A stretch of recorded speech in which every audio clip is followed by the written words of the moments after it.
mardi 14 avril, enregistré dans l'après-midi, je vous le rappelle. J'espère que vous êtes bons ce soir. Regardez qui se cache derrière ce point d'interrogation. Ça y est, on nous dit à la une du quotidien catalan Sport que l'Inter et le Barça seraient en train de négocier pour ce joueur. Qui est-il? Réponse ce soir dans cette édition. Les deux clubs d'ailleurs qui pourraient, tiens, lancer une opération troc. Vous le savez, le Barça est intéressé par Lautaro Martinez. Dans le même temps, on nous dit que l'Inter pourrait être intéressé par Antoine Griezmann. Regardez quel serait le 11 de Conte si Griezmann venait à rejoindre la formation italienne. On nous parle d'un 11 un peu moins vertical, mais plus technique, plus imprévisible avec le français. On nous rappelle également les heures de ces trocs entre les deux clubs et notamment cette année avec Eto'o qui avait croisé le chemin de Zlatan Ibrahimovic. Affaire à suivre pour Antoine Griezmann. La Juventus de Turin et ses talents prêtés. Lui, c'est une bombe les amis. On l'a acheté l'hiver dernier à l'Atalanta pour 35 millions d'euros. On l'a prêté tout de suite du côté de Parme. C'est l'international suédois Kulusevski avec des origines macédoniennes. Il est dans le top 2000, cette génération des Haaland, Foden, Davies ou encore Vinicius. Regardez ces chiffres clés sur la scène italienne. C'est l'un des joueurs avec le plus gros volume. Regardez, de tous les joueurs de la Serie A, c'est le deuxième joueur au nombre de kilomètres parcourus derrière Brozovic de l'Inter. Et sur la scène européenne, parmi tous ces joueurs du top 2000, les jeunes joueurs, il est deuxième derrière Sancho au nombre de passes décisives. Il est quatrième au nombre de tirs, tentatives. Troisième au nombre d'occasions créées, troisième également au nombre de tirs réussis. Autant vous dire que la Juve pourrait le rapatrier très très vite pour les prochaines saisons. L'AC Milan, avec le petit tacle de Marco Simone, 51 ans, contre l'AC Milan. Pour lui, ça a été une erreur d'avoir lâché Boban. Il demande à Maldini de prendre le pouvoir, très certainement pour faire le pendant avec Gazidis à la direction sportive. On se demande d'ailleurs comment conserver les deux talents, Théo et Bennacer. On se dit qu'il y a des joueurs prêtés sur lesquels on pourrait capitaliser, comme Suso à Séville ou encore Reina du côté d'Aston Villa. Des joueurs qui sont au club qu'on pourrait vendre, comme Biglia ou encore Bonaventura. Toutes les informations tous les jours, Serie A avec Monsieur Pipo Genin. On reste en Italie les amis avec deux informations importantes également au niveau des contrats. Regardez, Insigne, divorce total avec son agent Mino Raiola, contrat rompu. Il n'est plus son agent. Insigne va pouvoir signer son contrat à vie qu'il attend tant avec le Napoli, son club de cœur. La Roma, lui, de son côté, va prolonger le contrat du jeune Zaniolo. Voilà une information également importante. Et enfin, une information qui concerne notre championnat de France de Ligue 1. Regardez, on nous dit que l'Atalanta Bergame est en train de suivre attentivement 3 joueurs de notre championnat. Youssouf Fofana, 21 ans de l'AS Monaco. Au milieu, le Toulousain Ibrahima Sangaré, 22 ans. Ibrahima Sissoko, 22 ans de Strasbourg. Les 3 hommes internationaux dans leurs pays respectifs, les 2 Français et l'Ivoirien au milieu. Philippe Genin, là aussi, sera actif sur tout ça. En Espagne, les amis, le compte à rebours a commencé pour le capitaine Sergio Ramos. Il lui reste encore une année de contrat, 2021. Mais on nous dit en page intérieure que, pour l'instant, pas encore d'échange entre le Real et le capitaine. C'est un dossier à suivre. On va attendre, mais c'est un dossier à suivre, d'autant que, regardez, dans les pages intérieures de Marca, on nous parle d'une guerre générationnelle. On sait que le Real veut régénérer son effectif. On nous fait le détail de tous les joueurs, chaque poste où il y a un vieux, entre guillemets, et un jeune. On nous parle de Ramos, on nous parle également, regardez, de Modric, le joueur le plus vieux du club, 34 ans, et on nous parle de sa relève possible, le petit Odegaard prêté du côté de la Real Sociedad. Tous les postes sont là évoqués, et notamment Karim Benzema. Avec le jeune Jovic, on nous dit d'ailleurs dans les colonnes du quotidien AS que Jovic devrait rester au club, pas vendu, prêté peut-être, mais son contrat jusqu'en 2025, on va le garder. En revanche, pour Marcelo, attention, cela pourrait être son dernier train pour continuer à évoluer dans les plans de Zinedine Zidane. Affaire à suivre pour Marcelo. On file avec la question du soir, les amis. Alors, qui se cachait derrière ce point d'interrogation? L'Inter serait en train de négocier avec le Barça pour qui? Pour Arturo Vidal, le Chilien, vous le savez, qui a envie de signer un contrat très longue durée maintenant, son dernier très gros contrat certainement.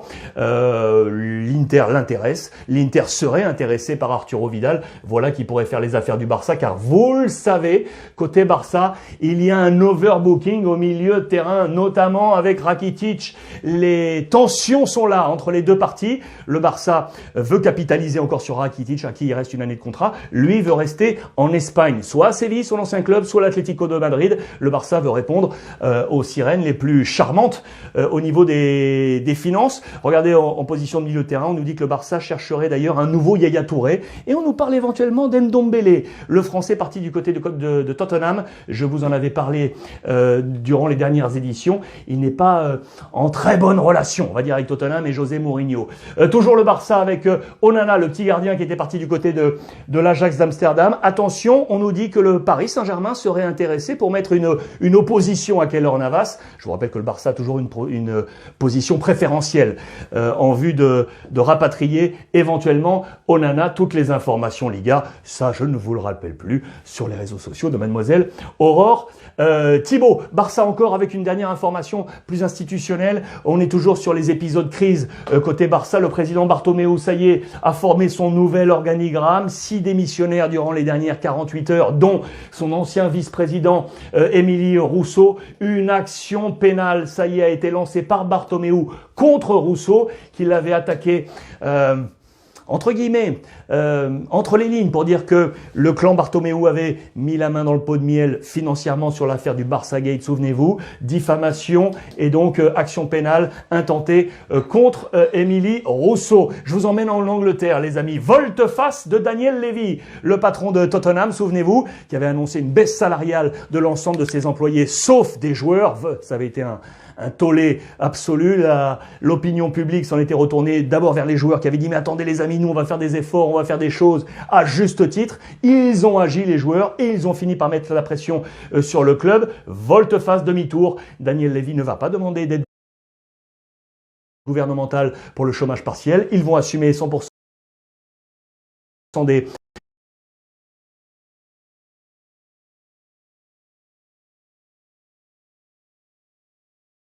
des salaires de l'ensemble des salariés, et en plus on a mis à disposition le stade de Tottenham, regardez, pour être un lieu de test contre le coronavirus.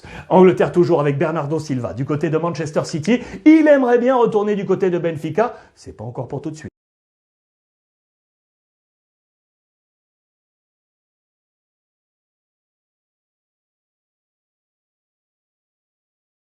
Les amis, il l'a dit lui-même, mais il y pense pour pas y retourner trop vieux et encore apporter de ses qualités. La Belgique avec cette reprise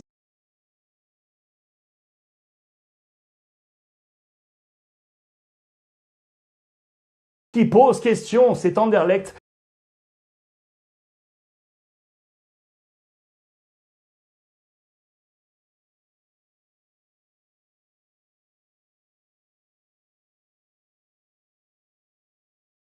Vincent Kompany qui avait annoncé qu'il voulait voir les joueurs revenir sous forme de volontariat à l'entraînement.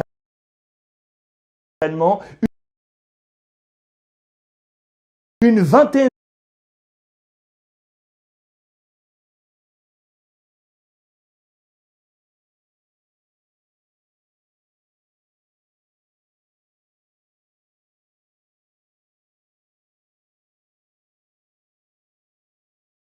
de joueurs revenus, chacun dans leur véhicule bien entendu particulier, chacun avec leur propre ballon pour pouvoir s'échauffer. Ça pose question parce qu'il n'y a plus de calendrier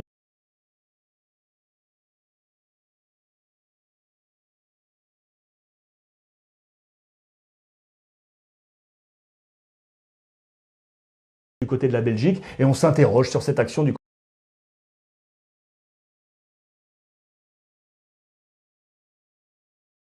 côté d'Anderlecht. L'Allemagne, avec non pas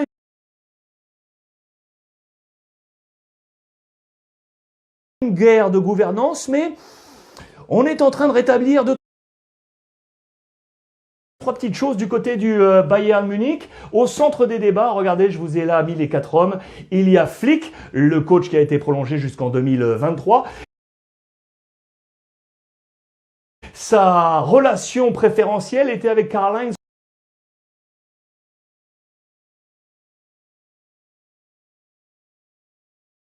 Rummenigge. C'était sa seule relation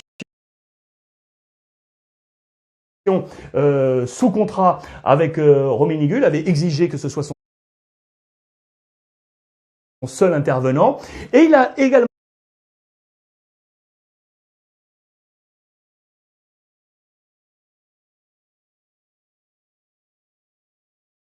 exigé d'avoir un œil sur tous les transferts opérés par le directeur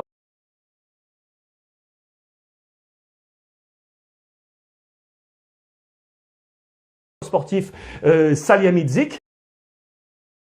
On lui a dit ok, monsieur Fritz, ok, à condition que vous rompiez cette relation unique et que vous deviez également reporter de vos agissements au directeur sportif. Il a été d'accord, le père Flick. Je vous rappelle qu'en 2021, le seul et unique boss sera monsieur Oliver Kahn. Ces relations devraient ainsi voir à être modifiées. Merci au passage à monsieur Pat Guillou avec Jean-Charles Sabatier, bien entendu, pour toutes les données allemandes. Et je vous remercie d'ailleurs, vous tous, sur l'ensemble des réseaux sociaux, de m'apporter à des collaborations pour cette presse, et notamment monsieur Jenny Stark, là, qui m'a aidé sur le quotidien allemand Bild. Les amis, pour voir et revoir toutes les éditions de votre point presse sur l'ensemble des réseaux sociaux et le hashtag Ruiz Club, ce soir, nouvelle épisode de la suite rediffusion du Club du Dimanche. On repart 7 ans en arrière. Hier, c'était monsieur Mamadou Sakho qui était à nos côtés. Ce soir, monsieur Bobo Vieri. Vous le savez, nous reparlera de sa relation à l'Inter avec Ronaldo. C'est ce soir sur les antennes de beIN Sport aux alentours de 23h. Les amis, merci de votre fidélité. On reste confinés.